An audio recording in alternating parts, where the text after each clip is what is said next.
If you don't believe that there's a plausible route to South Africa having a successful and stable and prosperous future for all its people, just think about this.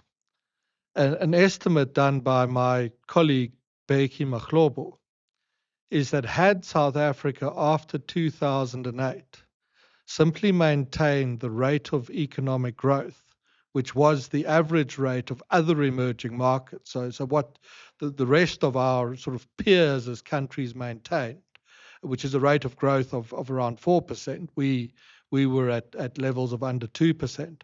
Had we maintained the rate of growth of 4% since 2008, then today, South Africa's unemployment rate would not be 30%, it would be nearer 10%. And a real per capita GDP, so that's the total value generated in the economy, adjusted for the rate of inflation and divided by the number of people in the country, would almost be twice as high as it is in the present.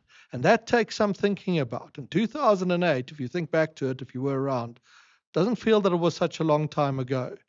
And as comfortably, as easily, South Africa 15 or 20 years from now can be a country with an unemployment rate much closer to the global average than it is, and a country that on a per capita basis is twice as wealthy. That's twice as much consumer spending.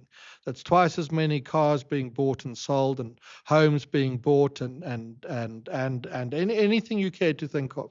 It's perfectly within the power of the country to achieve. And something we want to get right at the common sense in a world and a society where there's such a lot of negativity and negative news flow around, is to stress just how easy and straightforward it might be for South Africa to become a country that lives up to its very great potential.